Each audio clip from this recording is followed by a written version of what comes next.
Hi, everyone. I'm really excited to be here tonight. This is my first foray into talking volume, so, no pressure. Welcome. We're really happy all of you are here tonight. Tonight's guest is poet Kate Baer. She is a 3-time New York Times best-selling author whose books include What Kind of Woman, I Hope This Finds You Well, and Yet. Her work is everywhere in publications that I'm sure are very familiar to this very well-read audience, including The New Yorker, Literary Hub, Huffington Post, and The New York Times. Her latest book of poems is How About Now? It came out earlier this month, and it explores what it means to be a modern woman, to grow older and feel proud doing that, and also sometimes pretty awkward, to parent, to nurture our friendships, and to identify beauty at every stage of life. So that's my official Kate introduction, and now I'm going to tell you my Kate introduction. Earlier this year, I was having one of those days where I just felt really paralyzed by decisions. What if this doesn't work out? Will I mess this up? Will this make me happy? Will this make me sad? And in those moments, the thing I tend to do is go to my tiny screen and start scrolling through Instagram. And in between the advertisements for the beauty products that would surely make me look 10 years younger and the new pots and pans that I absolutely must have, there was Kate's poem, How About Now? And it stopped me in my tracks. It was short, it got right to the point, and the point was this: do it now, because now is all you have. And I didn't make any big decisions that day or that week, but it kind of knocked the cobwebs out of my head a little bit, and it instantly made me feel less alone. And then, of course, I sent that poem to my group chat, and I was like, you've got to read this poem, and I think that's exactly what Kate Baer would want us to do. So let me welcome to the stage, Kate Baer.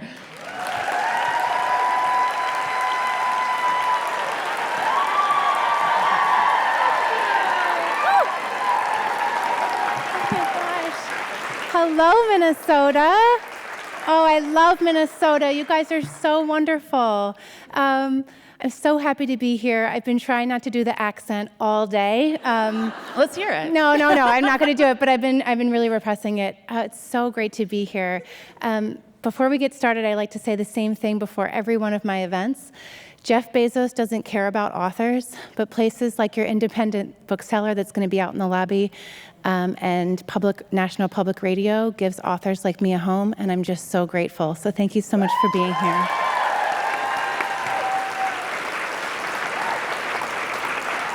So, Kate, I mentioned the title of your new book, How About Now, in the poem, and so I was hoping you could start us off by reading that. Sure. Okay. This is called How About Now. We are born dying, which is one way to look at it. Another is to wake up knowing we are made of impossible things. Crystal caves, singing dunes, dark matter held in mortal hope. It's true, time has a way of making lists and ledgers. You say you want a garden, beds of lavender and daffodils. You say we have a lifetime. Love, we're in our lifetime. How about now? Thank you. It's so awkward to read poetry, and I've been doing it for a few years now out loud because I don't know if any of you grew up going to church, but do you remember when a 7-year-old boy would come and just play a beautiful offertory piece, and then no one would clap, and he would sit down, and you would just feel so guilty about it for the next 30 years. You don't clap in church, right? No, and so it's the same feeling. You're like, should I, shouldn't I? Either way, We're going to clap for you reading poetry tonight. It's a rule. You have to follow it. Okay. So tell us how this poem became the title of your book. What came first, the book, and then you wrote the poem, or was the poem sort of the instigator for the book? This is the first book where I wrote the title first. All of the rest of them that came dead last when the entire thing was finished. But this came first. I just loved how the words sounded. I write so much by ear. And so I just loved how the title, those words grabbed me and kind of was also the focus of my life at that point. All of my books are so personal, this one included, and it really has been kind of the mantra going into my 40s. So yeah, I wrote the title first, and then the rest came after that. So what was going on in your life when you wrote this? Yeah, so I went through a midlife crisis at the very green age of 38. Totally out of nowhere, I was having a bunch of medical crises that made me feel very out of control of my body. Time also seemed to be moving very quickly, and so I was dealing with that, facing my own mortality. My kids were getting older, no longer needing me, and just kind of right on the edge of a huge existential crisis. And so it was that. And then it was also turning 40, which is one of the best things that's ever happened to me. Mm-hmm. Someone said to me a few weeks ago, oh good, some 40-year-olds out there? I met a 50-year-old woman 2 nights ago in the signing line, and she said, "Baby, you lose an F," this is radio, "you lose an F every year you get older." She's like, "You are going to love turning 50. So I'm looking forward to that. But I had heard that turning 40 was like every version of yourself, your 5-year-old self, your 10-year-old self, your 16-year-old self, your 25-year-old self, your 33-year-old self, they all get to come out and play. And so I was holding this kind of horrible thing that was happening to me and working through that. And then one of the best things that ever happened to me. And the book is really grappling with both sides of the coin. Yeah. It is a weird age, right? Because I feel like certainly you don't have the insecurities you had when you were younger. Yeah.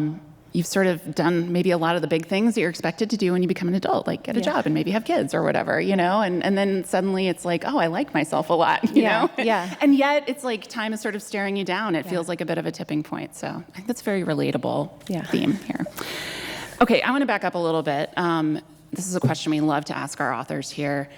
What were you reading as a kid? I was a huge reader. I read a lot of Boxcar Children. I also grew up Mennonite, so I read a lot of Amish romance. Okay, so I've heard you talk about that. We need to just pause and talk. What is Amish romance? Can you? Yeah. So if you grow up in a Mennonite or Christian school, the library is very small for what you can read. And there was just a ton of books about a nice Amish lady who may fall for a nice English boy. Very sexy. So that was really a gateway to other kinds of reading I found in the real library. But yes, I was reading a lot of that until high school. High school is when I was very privileged to have some of the best teachers in my life. One of them was Mrs. McTavish, and she introduced me into Margaret Atwood, who completely changed my life. She converted you there. Yeah. I was like, oh, this is a really good book. So what were you reading in Margaret Atwood's book that sort of helped you see the world differently? And what was it, Handmaid's Tale? Or? No, the first book I read was Edible Woman. And it was the language, it was the storytelling and the pacing, and how beautiful she could weave a story with nuance and a look at humanity that I hadn't really read before, because so much of like Amish romance or Boxcar Children is very black and white thinking. And Margaret Atwood has a really incredible way of looking at things from all sides. And so that's what really struck me. And from there on, I read her entire discography and continue to do so. We just missed each other by a day in New York, and I like to think our auras passed each other. It'll happen eventually. Yeah. So you were raised Mennonite. How do you think that informed both the type of writing you're doing now, but also, you write a lot about what it's like to be a woman. How did it inform how you see how women navigate the world? I think there's a lot of repression in these kinds of cultures of kind of the role of the woman, and a very black and white narrative that I was very happy to shake off once I got into my 20s. I also find there to be a lot of poetry in the Bible, which I think has really influenced me. I had to do a lot of memorization as a child. It was part of our schooling. And I think because I write so much by ear, I do think some of that is from Bible memory. The Bible is full of poetry. It's a really beautiful book, whether you believe it to be true or not. So I think that more than anything else, the language and the cadence of Scripture really did influence how I approached storytelling and poetry. So you have often talked about how you started your writing career. It was a bit later. You had been writing fiction. You'd had other jobs. How did you find your way to poetry? Yeah. Well, I've been writing poetry my whole life, and I had this confirmed to me last year. I'm a huge nostalgia hoarder, and my parents were like, you've got to get all these boxes out of the attic. You're almost 40 years old. So There's another book in there. Yeah. So I had 4 or 5 giant crates to look through, and in them I found all of my old journals. And I found all the poetry I was writing in 2nd grade. It was all about my dead cats.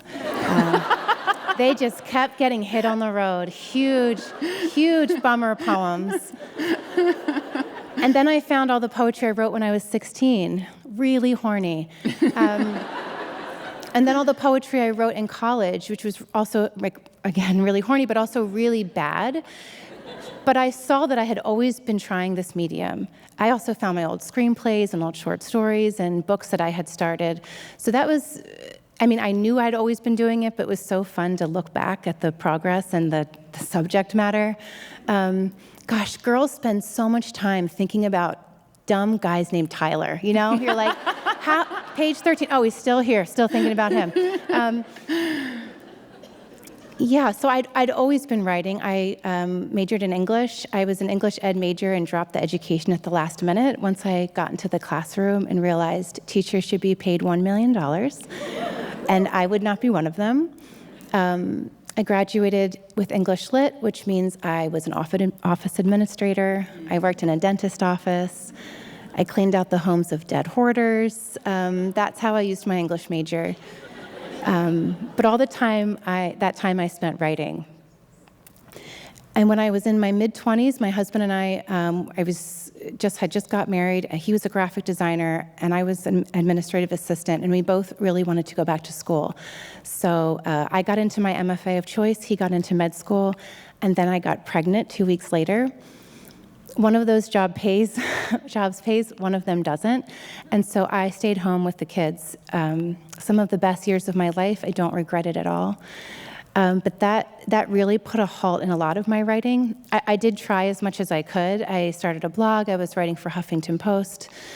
But it's hard to turn your brain on and off like that when you're parenting, especially in those early days. Right? Oh, it was really difficult. Yeah.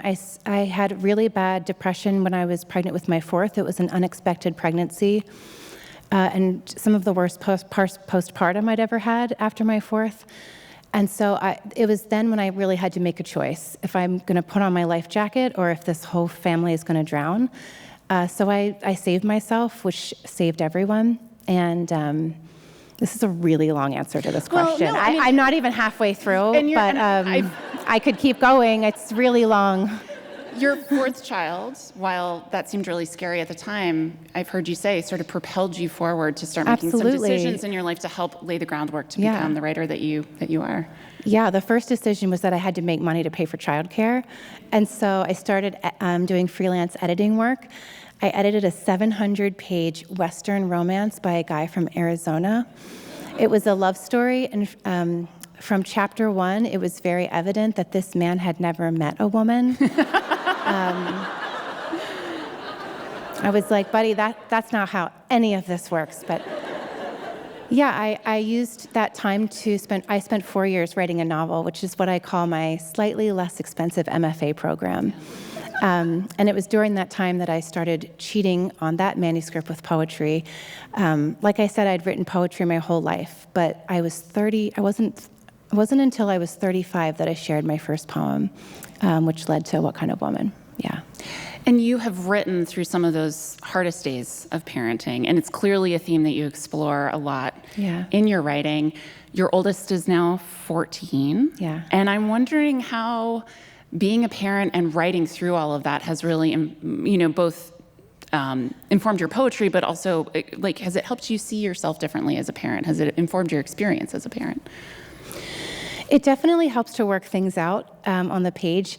There's a lot that I don't share. My 14-year-old doesn't necessarily want poems about his changing body. Yeah, fair. But yeah, I try to write from my perspective. For a long time, I tried to not be a mommy writer. I kept being called that online, and so I took a huge break from writing about motherhood, which I now realize was just my own internalized misogyny. Motherhood and writing about motherhood is not a niche topic. We all came from a mother, whether we've met her or not, whether we like her or not. Motherhood is one of the most universal experiences in the world. And to label it as niche is very frustrating to me. How many coming-of-age novels about baseball have we read in the 6th grade? Talk about niche. I lost the plot. No, I think we're still there. Okay. We're still there. So, you've got more books, more poems you're going to write. Do you feel like your experience of having your kids grow up and change will sort of inform how you write about poetry, or how you write poetry about being a parent in the future? I think so. Yeah. One of my favorite things about poetry is it's listed in the fiction section, which is great because I can write whatever I want and say, oh, I just made this up. But of course, it's all true. So I do think that I will continue down that path and write so much from my own life. And hopefully my kids don't go to too much therapy because of it. Yeah. Okay, so we're going to have you read your poem, Undivided Attention, in a moment, which I think really encapsulates some of the tension mothers probably in particular feel with their kids, right? I remember once sort of admitting to a fellow parent, like, I don't love to play with my kids. Yeah. My daughter bosses me around a lot, Yeah. It's not... And so I felt really conflicted, and I found out that a lot of parents maybe don't feel that way. But like, it's sort of this feeling like I have to get down where they are, that's my job, but also I want to preserve a sense of self too. And I think that poem really gets at that. Tell us a little bit about what was going on in your life when you wrote that poem. I wrote that poem for And Yet. It didn't make it in there. It's one of the few pieces that came from a time before. I remember writing it though, and it was a time when I was feeling really bogged down by all these lists online about like the top 10 things to buy for children for Christmas and their birthdays. And I have 4 kids, so I've had everything in my house. And I was thinking about what else can I get these kids for the holidays or for birthdays? And like, what do they really want? And then I realized what they actually want, which is just me. Yeah. That's what kids always want, more than any other toy, more than any other gadget. More than any other app on an iPad. They want you to put your own phone down and be with them and be present. And that's where that came from. I was really talking to myself. Yeah. Okay, we'll have you read it. Sure. This is called Undivided Attention. We make a list of things to do with children. Top 10 things to buy for children. Birthdays, holidays. Should we buy a wooden playset? Maybe a museum pass. So much of it is just survival. Distract from what they really want. Eyes up, arms out, knees against the carpet. How difficult it is to give yourself away.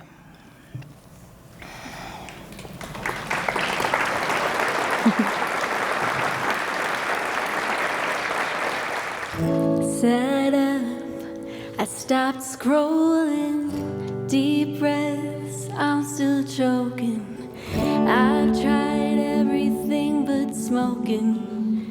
You might think I'm joking, you might think I'm joking.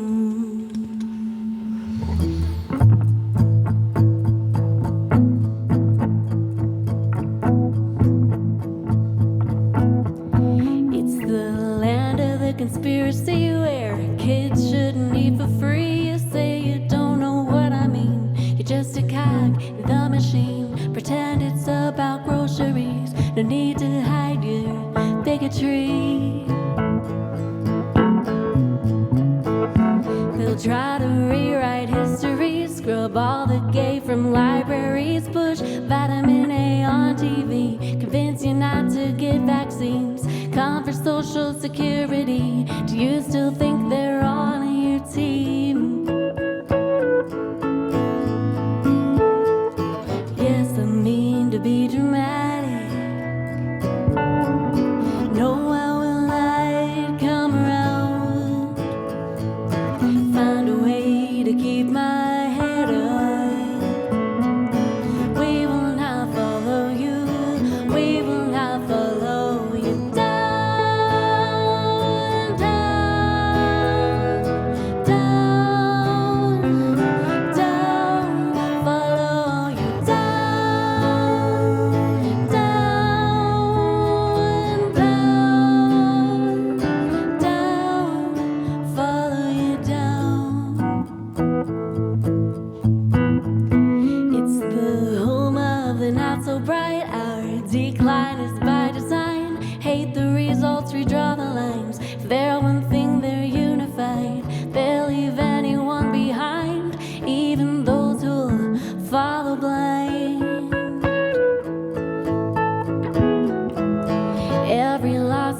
justified. Every ruling they've defied, a constitutional divide. We're living in a different time. If your mind's as closed as your eyes, are you afraid of what you'll find? But yes, I mean to be dramatic. No, how will night come around? Find a way to keep my head up. We will not follow you. We will not follow you down, down, down, down. Follow you down, down, down, down. Follow you down.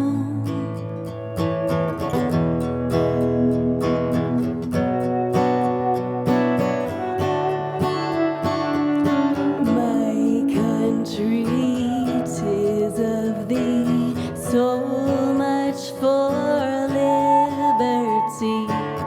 Our country isn't free.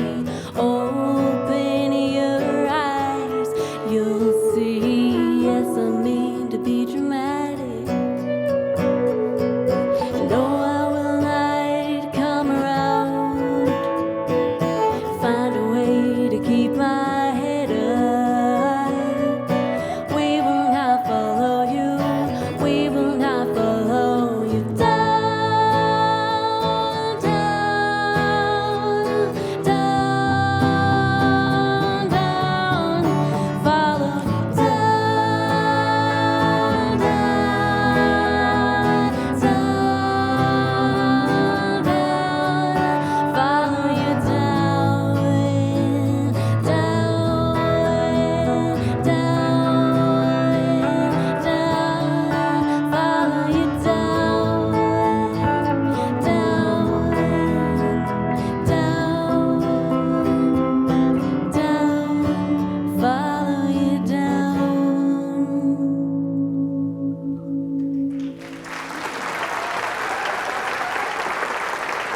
Thank you. You're listening to Talking Volumes at the Fitzgerald Theater. I'm Catharine Richert here with poet Kate Baer, talking about life and poetry and parenting and her new book, How About Now? So last week I was having lunch with a friend who happens to be here tonight, and she said she loves your poetry because you write what, and you say out loud what many women often only think. So much of your work just is pulled from like the banal daily headlines of our life. It feels really specific, like it's happening right now in my house, and the details are so acute. And I'm wondering how you choose material. What's off limits? What's fair game? Yeah. Whenever I hesitate to write about something, the first question I ask is this my ego preventing me from writing this? Or am I trying to protect somebody else? And when it's my ego, I really try to push through that, because any kind of watered down poetry or storytelling, the reader always knows. Like I said, my teenager doesn't want me writing about his changing body, but I think when it comes to my perspective, I'm really an open book. Anne Lamott says, write as if your parents are dead. My in-laws live 15 minutes away, and my parents are still, thank God, still with me. But I really have to not have them in my head. My husband's not off limits at all, because I had 4 children and I have a pelvic prolapse, and I can say what I ever want about him. Yeah. If someone makes your rectum not in the right spot, you can say whatever you want. But for me, yeah, I really, all the meat of my poems come from my real life. That's how I write. I email myself, I text myself, I write things on pieces of paper and stick them under my office door. All of the meat of what I write about really comes from my everyday life, with my friends, with my family, at the grocery store, the guy at the post office that gave me a weird look. That's when I'm writing things down. There's a poem in here, marriage poem, and there's a line that says, I love my life except for the noise of it. And I wrote that one. I was taking my dog for a walk. We do that every evening. We go out the back, out our backyard, and we live in the country, so we walk all the back fields. And I was coming back from that. It was dark. It was the winter, and I was walking by our big bay window in the front of our house. And I stopped and I looked in, and I saw my daughter at the piano playing music, and I saw my youngest on the floor playing magnetiles, and I saw my husband with my other two boys playing cards. And I thought, oh, look at them. They are so beautiful. I don't want to go inside. It's so loud in there. It's really loud. It's very overstimulating. Just a hazardous environment for everyone. And so I thought of that line then, and I quickly emailed myself. And that's how so much of the poems are. The constructing of them and the writing, writing the lines and rearranging the commas and pontificating about what different vocabulary. That's the hard part. That's the part that I hate. The office hours where you have to sit in the chair and against all other instinct, right? Yeah. But the meat really comes from my real life. Yeah. So I'm wondering, how long does it typically take you to write a poem? Is it something that comes quickly? Yeah, anywhere from like 5 minutes to 5 years. It's really a big span in there. And how do you know when it's done? I write so much by ear that I'm really waiting to hear that 4-part chord when I say what I want to say, and it also sounds like how I want to hear it. There's a poem in my book called You Used to Text Me for Nudes, but Now It's for Information for Our Taxes. And that poem was written in about 10 minutes, which is really rare.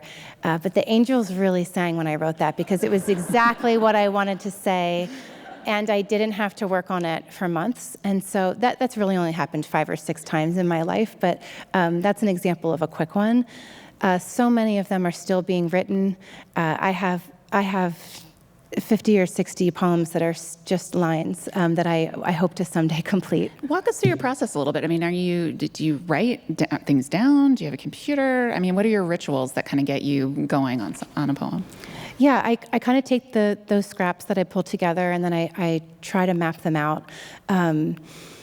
I write in my office with my noise-canceling headphones on. I also write with a book open on my lap.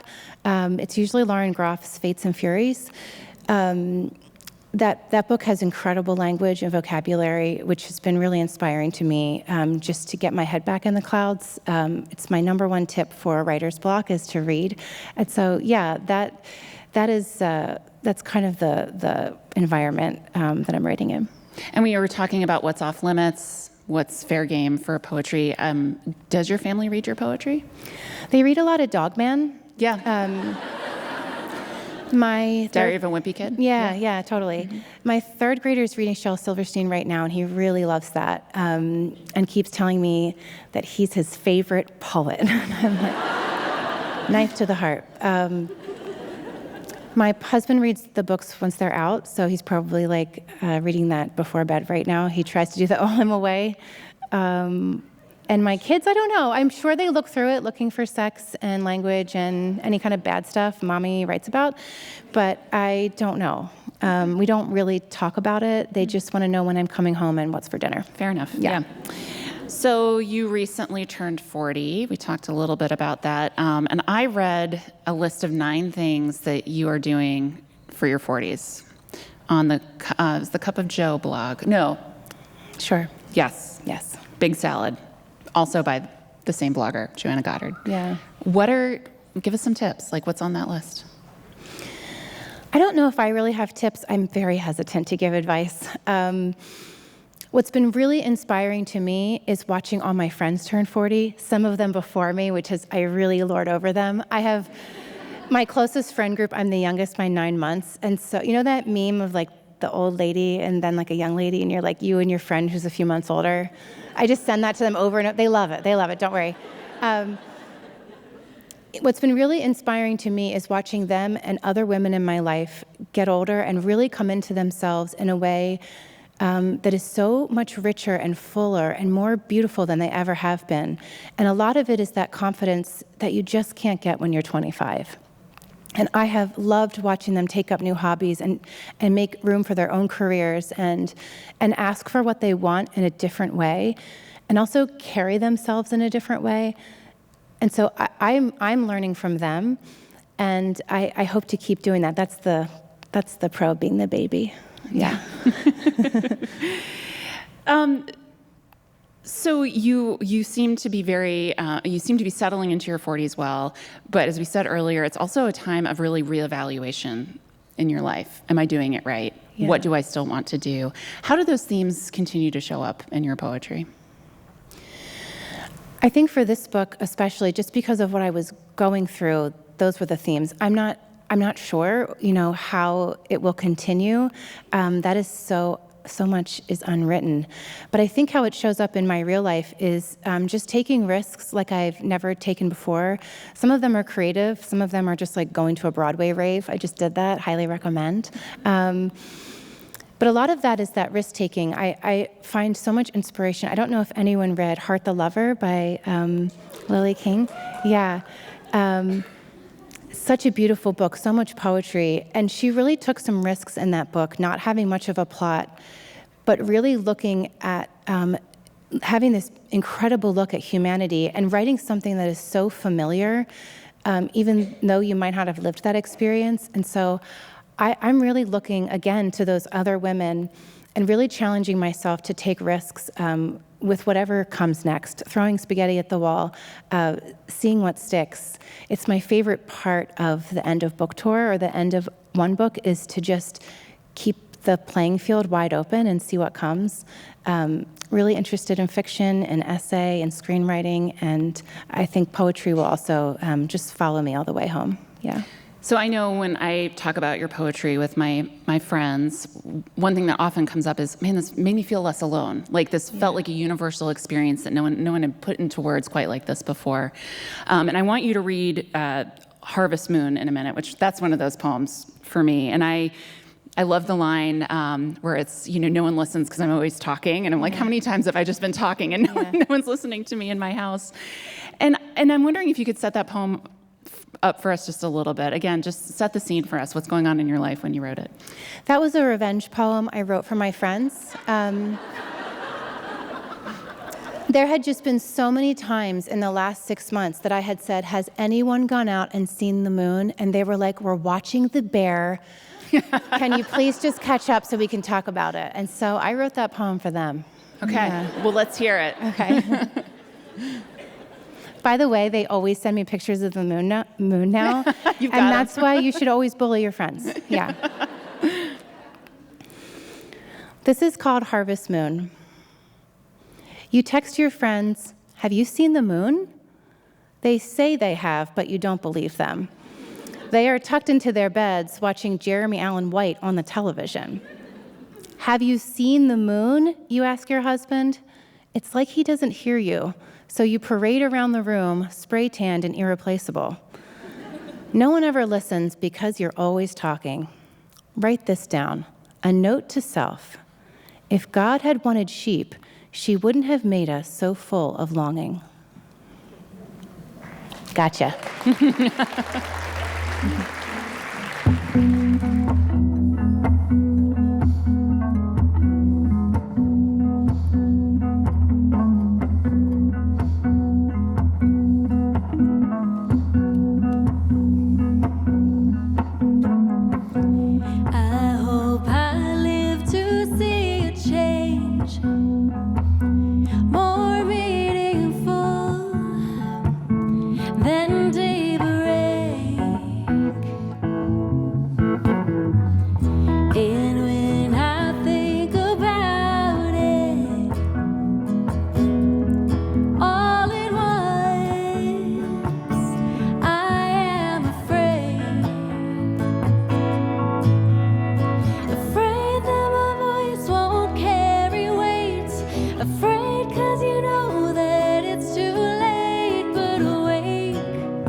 You're listening to Talking Volumes at the Fitzgerald Theater. I'm Catharine Richert, here with poet Kate Baer, talking about life and poetry and parenting and her new book, How About Now?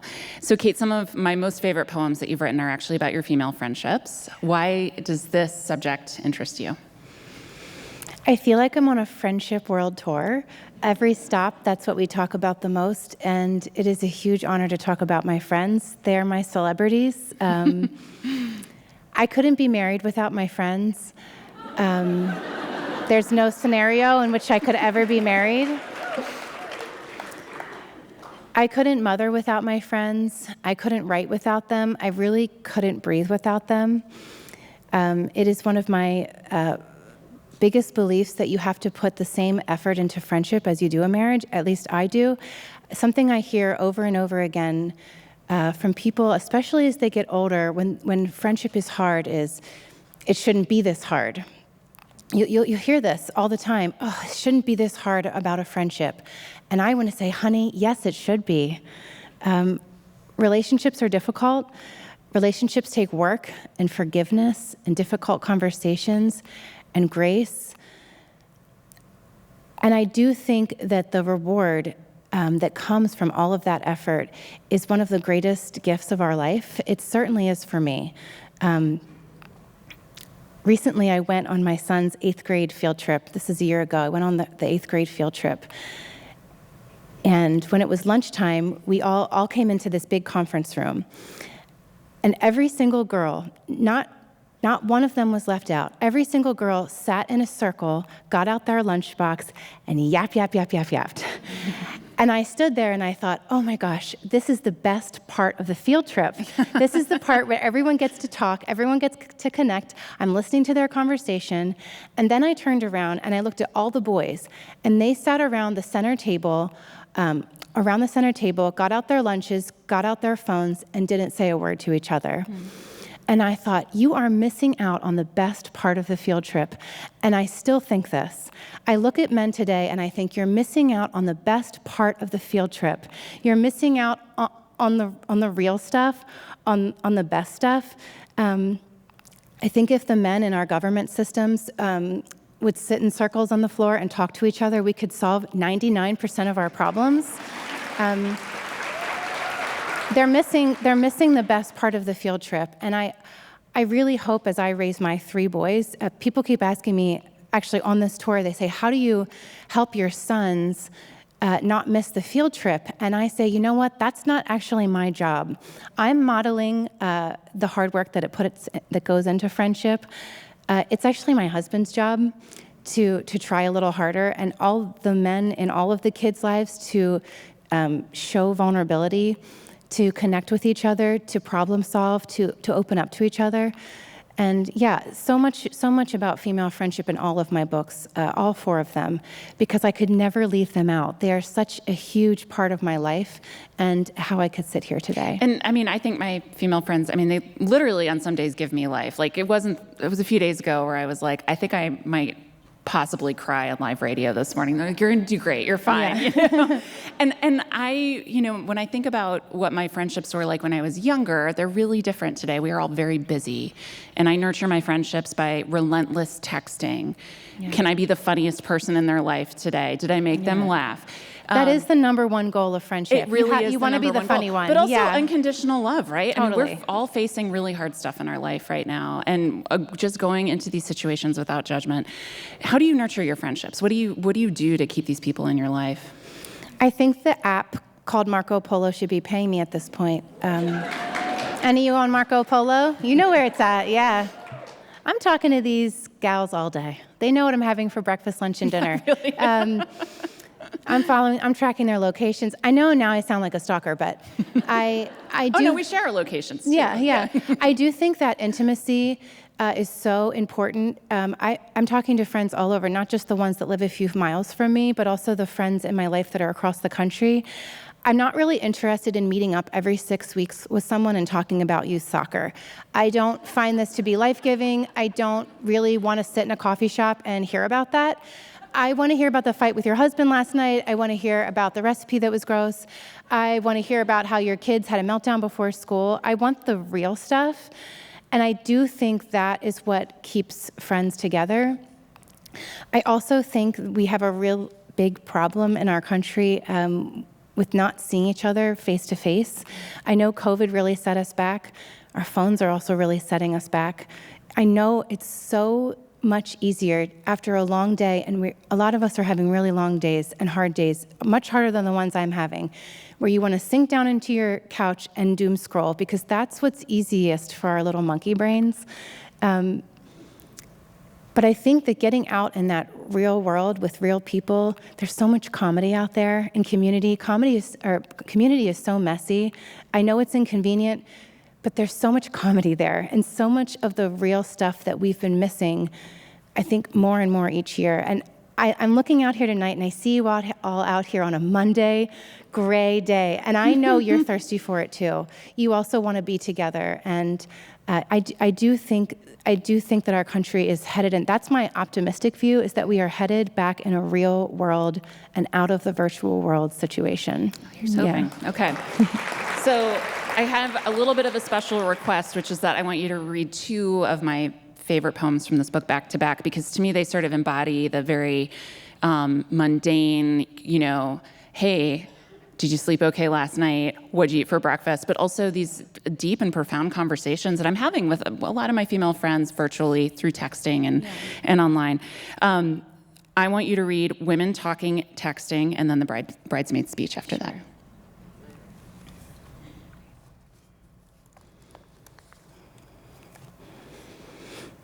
This is called Women Talking.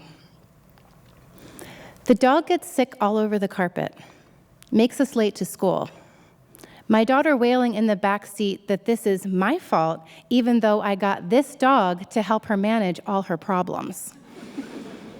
In the parking lot, I send a message that sounds like I hate my life, even though I don't, and this is just another morning in the casino hall. Carrie says, I know the feeling. Bethany says, you're almost there. Mo sends a photo of two toads making love in her small koi pond. MILF, we all write back, man, do I love frogs, and go about our days.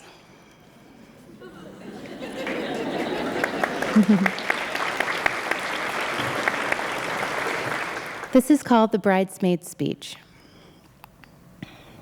By the way, I had to read this poem the first night, and my closest friends who I wrote this for were sitting in the middle of the audience, sitting up like this.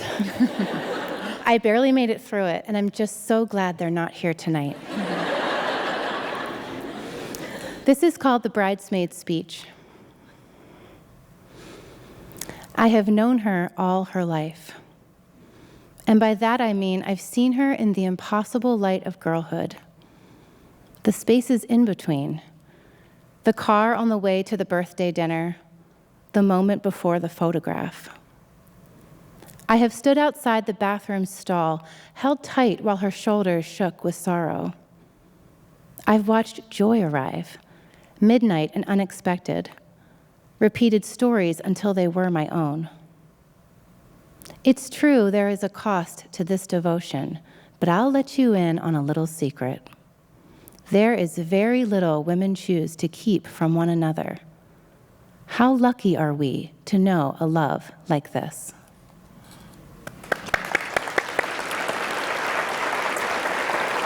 So, who are these poems about? What can you tell us about these friends? I think the bridesmaid speech is the only poem I've written. That's not true. The third poem I've written while crying. I'm a huge crier, so that's not a surprise, but I don't normally cry while I'm writing my own poems. That's weird, but I did cry when I wrote this because I was thinking about how we get this one chance if a person gets married and if you're chosen to be their bridesmaids, to kind of pledge your love publicly for them, which is something I'd like to do all the time.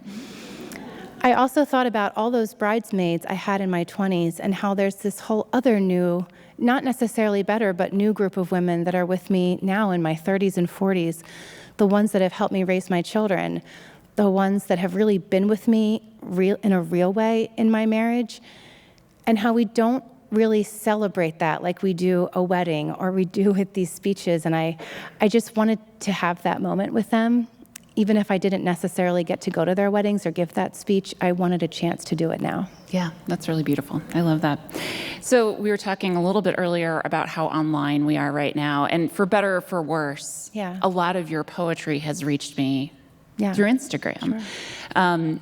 How do you feel about that? What is it like to be so popular on a platform that also is degrading our ability to get through a book and to pay attention? Yeah. I've been asked about Instagram in every interview since 2019. I thought that was an original question. No, there's a reason I'm saying this. No. There's a reason I'm starting out that way. I've been asked about it in every interview, but the answer has been really different each time because the internet of 2019 is very different from the internet of 2025. This is true, yeah. Right now, poetry is not really being prioritized. You don't see that as much. You see 10-second videos of golden retrievers looking for tennis balls in the pool. You see a lot of AI slop, and you see a ton of rage bait. And so my feelings on Instagram today in 2025 are really much different than when I first started putting my poetry on there. And in fact, when I first started putting poetry there was a ton of backlash. And it wasn't just against me. It was against stand-up comics. It was against artists, songwriters, and all the arts. For people like me, the criticism was, well, now anyone can be a poet, a singer, a comic. And I was kind of like, yeah, isn't that great? Now you don't have to have a dad in the industry. You can just put it out there. It was a really wonderful tool. It does continue to be a tool that is helpful to me, although it is less so just because of how the algorithm has really changed. I will say I put a plug for the Instagram account, Poetry is Not a Luxury, which I don't know if any of you are following it. That's a quote by Audre Lorde. And that poetry account posts poems from all genres, all voices, all genders, all eras. And I really find that to be such a great resource on the internet to find poetry that you like. Even if you don't like mine, which is totally fine, you can find something there. I hear that a lot about poetry. People will come up to me and say, I could never really get into poetry. I've never really liked poetry. And to me, that's like saying, I've never really gotten into music. You just haven't heard the right song. There is a song for everyone, and accounts like that have been really wonderful for introducing poetry. So in that way, Instagram's been wonderful. In other ways, it's really going down a path that scares me, and not just because it's not great for my career, but also because it's not great for our brains. How is it not great for your career? I mean, say more about that. I mean, it's just not prioritizing poetry. It's prioritizing the other things. I've been talking lately about just getting a book cart and pushing it down our streets. I actually think that'd be more effective at this point than trying to run up against videos made by AI. I can't compete with that. And I wonder too if you just get one poem, right? You just get one poem from that author when you're on Instagram. Engaging with the entire book is a totally different experience, right? Yeah. You get to really know them get their point of view. Yeah. Yeah. Poetry or Instagram is a really mixed bag, but I think, as long as I keep pursuing my art and everyone else does, we can try to find ways to share it against all the odds. And so your first book came out during the pandemic, and I'm wondering if that helped, if being online sort of helped boost people's ability to access your poetry at the Absolutely. time. Yeah. That was a time we were all kind of sitting around on our phones, and I do think that boiled down storytelling was helpful. It's why I love poetry. It's actually why I also love stand-up comedy and song, which is why I keep mentioning it. It's that way of taking a really big concept or a really big story and telling it in a very short amount of time. And Instagram and social media really lends itself to that, and I do think we were searching for that during that time. So you mentioned Lauren Groff. You mentioned Margaret Atwood, of course. Who else are you reading? Who do you go to when you want to feel something or just want to be inspired? I am a personal evangelist for a book called The Road to Tender Hearts by Annie Hartnett. Has anyone read it? Okay, if you haven't read it, I need you to write it down. It's called The Road to Tender Hearts. It's the best book that's come out this year. It's a beautiful, beautiful story. I got the chance to meet Annie at WBUR's event in Boston, and she's a wonderful human. That book is poetry. There is no wasted breath or moments. I really find inspiration through her, through books like Martyr, that book was written by a poet. And also just all the women that came before me, Audre Lorde, Maya Angelou, Sharon Olds, Wanda Coleman. I read mostly female voices and female poets, but I find poetry in everything, novels, essay, nonfiction, just through all mediums. I really find poetry in everything, yeah. And a question that we like to ask our authors here is, if there's one book or poem, in your case, that you could go back and experience for the first time over and over again, what would it be? I do think that reading The Handmaid's Tale was life-changing, and I know it was for a lot of people, and I hesitate to give that answer. I'm an Enneagram 4, so I like to feel very special. There's not a lot of us. And you'll know that you're an Enneagram 4 if you're saying stuff like that.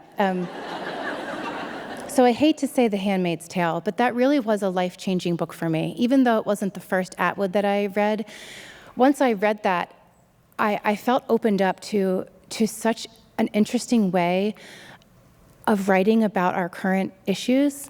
I wish I could read that for the first time again. Oryx and Craig is another one by Atwood that really blew me away.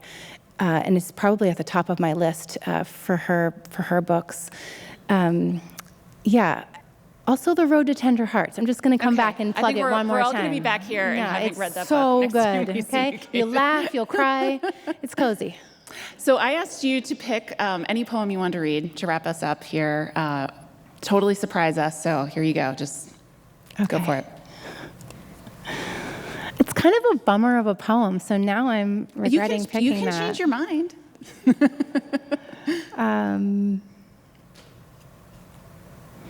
Okay, I'm gonna change it. I was gonna read a poem called Meanwhile.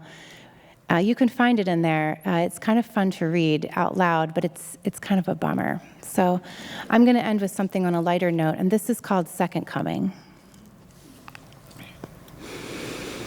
I stand at the mouth of my second coming. All the time I'd spent worried over what was ending, too blind by grief and fear to see this new horizon, bright and blue and beautiful. I take off my clothes, dive into the clear water. I know I was meant for living. I know it's not too late. Thank you. Thank you so much. Kate, thank you so much. That was wonderful. Now we have some time to take some questions from the audience. I'm assuming there are people out there with microphones who can help us out. Oh, now I can see you. Yeah. I see your What Kind of Woman shirts. You're on my vibe. I just wanted to say thank you because I was one of those people that never enjoyed poetry until I picked up your poetry. Aww. So I just wanted to let you know that I had that oh my gosh, this speaks to me and no other poetry had before. So thank you.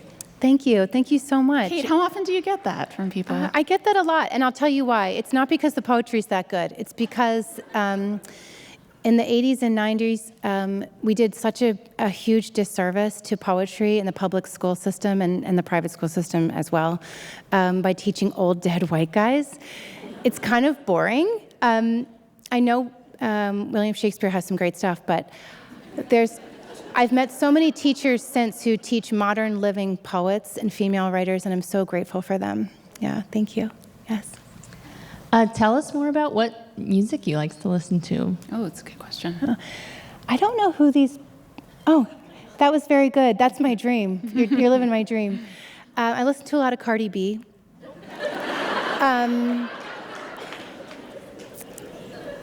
I love Cardi B. To answer your question, I have a bunch of playlists. I love Brandi Carlile. I love her so much. I have playlists. They're all on my website. I have a playlist for each book. I have a playlist for every vibe. I'm a huge music person. I could never possibly name all of the artists. I listen to a lot of jazz. I listen to a lot of rap, and I listen to a lot of singer-songwriter. The Fox and the Hound has some really beautiful pieces that put us in our zen. I can't handle mouth sounds during eating and dinner with my family, so I'm always cranking the music. So we have a lot of different playlists for a lot of different things. Yeah, thank you. That's a great question. Hi. Thank you. Also, great outfit. Thank you. I was hoping you could talk a little bit about your editing process and what that's like. I hate it. Editing is the worst part of everything ever. I hate it so much. There's nothing worse to me than editing. I hated that freelance editing job a lot because it's like, if I don't want to edit my own stuff, I certainly don't want to edit yours. Poet Maggie Smith graciously agreed to edit this collection, which was a huge gift to me. But yeah, the process is really painstaking. It's a lot of repeating things over and over and over in my office until it sounds right. And yeah, I sound like a crazy person, but that's really what it is a lot of repetition. Yeah. Hi. Kate, I'll be honest, I hadn't heard of you before, but my daughter invited me. She drug you here. I get that a lot, yeah. She drug me here, and she couldn't make it. And you came anyway? Yes. Oh my gosh, I'm so honored. And I'm so grateful to her.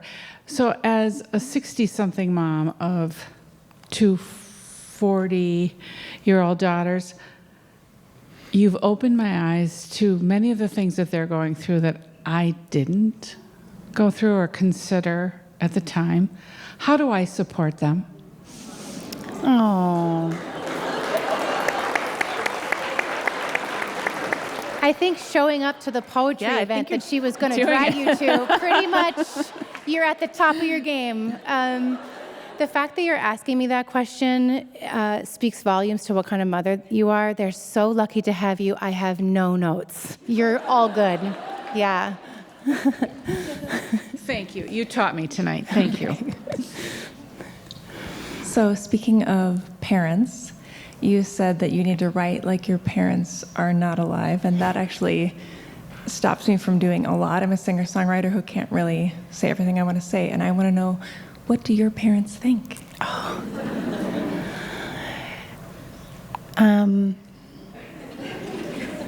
I had to read that poem you used to text me for nudes on a few nights ago in front of my dad. That was really special. They're so proud of me. I dedicated this book to them, and not just because I felt like I needed to before they died, but also because the themes in this book are so relevant to them. My dad worked at a meatpacking plant for 13 years to pursue his dream of being on the radio, which he was able to achieve. And my mom was a 6th grade teacher my whole life and worked on getting her master's degree really slowly. They've had the same group of college friends for 40 years. They have modeled to me a life of how about now, and not as a question mark, but as kind of a way to live. And yeah, they're so proud of me. I think they're just so glad that I have an income and that I was able to make money on something that didn't make me money until I was 37 years old. Yeah. This is a personal question, and so I'm nervous asking it. No problem. Is it about my... Oh, okay, sorry, go ahead. No, it's... I shouldn't give... Okay. I am married to medicine as well, and supported a partner through training and their career, and I'm just curious how the dynamic and life has shifted for you when you're on the road, and how you balance motherhood and being away from home. Yeah. I will say my answer today, something I say at every single event, and I haven't skipped it once, so I'm so glad you asked this question, is that none of these books, not the first, second, third, or fourth, would be possible without childcare, without paid childcare. I wouldn't write a single word without it. And so I do want to say that. That question is tough because it was a real struggle for the first and second book. We are at a place now, my husband took off the month of November, and so he's home with the kids, and I've just been able to walk away. But there have been times going on tours and doing events that it's been really difficult. I do pay my mom to watch my kids, which is really wonderful. But it's been hard. It's been hard, and medicine is a taxing career. It's also one, he chose a specialty where he's able to take a bunch of time off. So I'm really grateful. He's home with them, and it's a great peace of mind. But it wasn't always like that, especially when the first books came out, he was still in school. It was the first and only time I made more money than him, and it was just the best thing to lord over him. It was so fun. We had money for a second, and he was still in school when that book came out, and it was really difficult. A lot of fights, a lot of tears, yeah. I was just curious, thinking back to the editing question, is there a poem that has shown up in one of your books that has been the same from the very beginning of when you wrote it down to when it was published? Yes. The bridesmaid speech, those ones that are written in 5 minutes, which there's only maybe 5 or 6 combined from all the books, those have really stayed the same. Because like I said, I heard the note right away, I heard the chord right away, and I was like, oh, this is what I wanted to say, this is finished. So the bridesmaid speech, the nudes poem are the ones from this book, yeah. Hi, Kate. Hi. I don't have a fully formed question. I remember you posted a meme a long time ago, so you won't remember this probably. And it was like, the world is burning, and then it's like Will Ferrell being like, do you need some poems? Yeah, right? I do remember, yeah. And I'm wondering if you could talk a little bit about the value, your thoughts around like beauty and poetry and creating art when the world is burning. Thank you for describing the meme. I love that meme. I think that came out around COVID. Gosh, it's been a tough year. It's been a tough year for a lot of people. It's been a tough few years. We've heard the words unprecedented times way too many times that it's starting to feel really numb. I find myself stopping to ask that question a lot. What's the point? But then I also zoom back and look at history and look at all of the unprecedented times that have happened since the beginning of humanity. And something that's always been there is poetry. Poetry is as old as language, and I do think that kind of storytelling will always be here and has really given me the agency to continue. I feel the same way about music. I feel the same way about comedy. That kind of storytelling, we can't survive without it. It's why SNL is the funniest during the absolute worst times in our history. There's so much content. There's a reason we love Sarah Palin, Tina Fey dressed as Sarah Palin. There's a reason that poetry books fly off the shelves during COVID. It's because we are searching for that storytelling. We're searching for how to connect with each other and make sense of what's around us. And I'm not saying I have that special gift to bring everyone together, but that way, that art, I do think is ripe for comfort and for activism and for telling a story that otherwise might not be told. And thanks for the question. Hi, Kate. Hi. I know you said earlier that you're hesitant to give advice, but I'm going to ask for some. Sure. As a mom pursuing a creative career, I'm wondering what advice you might give someone like me. Sure. I have 2 pieces of advice. Actually, I'm all set for this question. This is a question I get asked a lot. The first one is to read as much as you can, all genres, all forms, books that are outside of your comfort zone, to get different kinds of language in your head. That's kind of the practical question, or practical answer I have for that question as far as the actual writing goes. The more important advice that I have is that nobody cares if you're a writer. Not your spouse, not your kids, not your siblings, not your parents, not your friends. They might support you and love you, but they don't care if you're a writer. You have to care very, very much. And that was a really hard lesson for me to learn.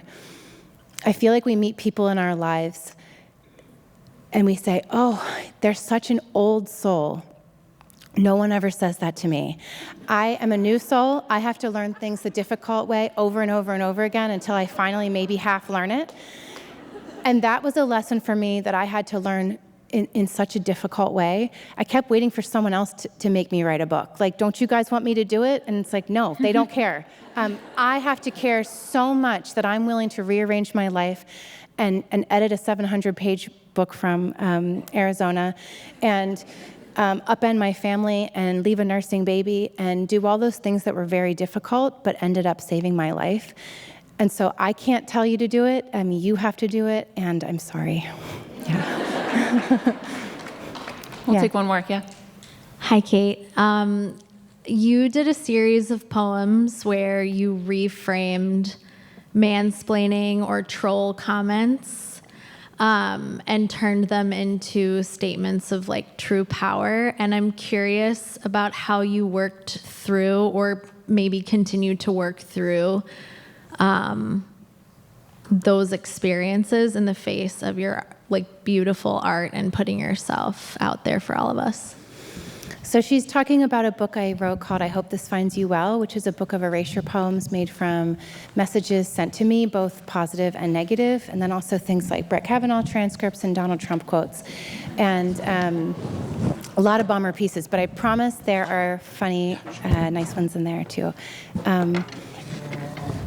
I forgot the question, but I'll talk about that book. Is that what you want me to do?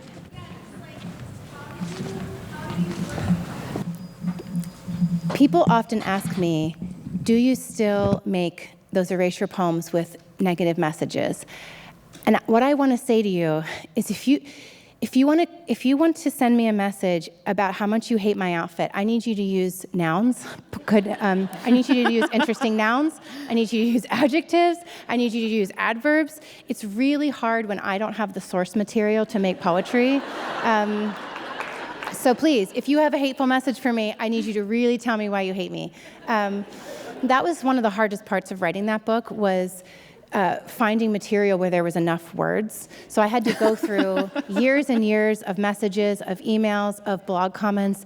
It was really hard to reread that, but also hard to find literate people to put in the book and make poems out of their work. Yeah, that book was so playful. I love that. I have some poems in this book that are kind of playful, taking things we might not normally look at and find poetry. There's a gynecology intake form in there. There's a school shooter drill form. There's an emergency room form. And I really love looking at things that might not seem like poetry and finding that in there.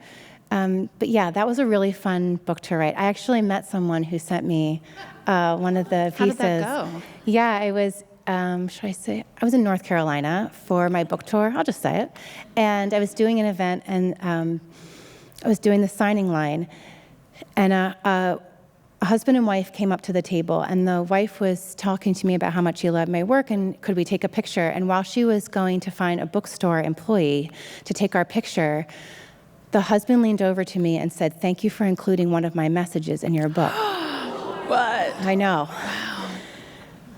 Really freaky. A chill definitely went through me.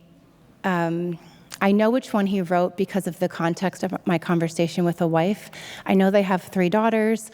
I know that when I looked at her, I could see something that I wish I didn't see. I think about her a lot.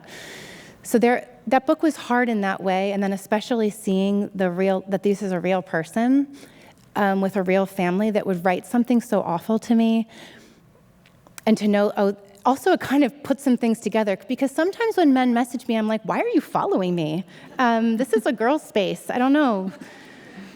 So I think that really helped me. Oh, it's because his wife follows me and he sees what she's seeing. So yeah, that was kind of tough. But in general, I really block the people that send me messages, and I don't see their responses back. And I really try to be playful and just try to find poetry in all those unlikely places. But yeah, thank you for that question. Well, thank you, Kate Baer. This has been lovely. Thank you so much for having me, Minnesota. Thank you so much. Yeah, this is great. You guys were great. Okay.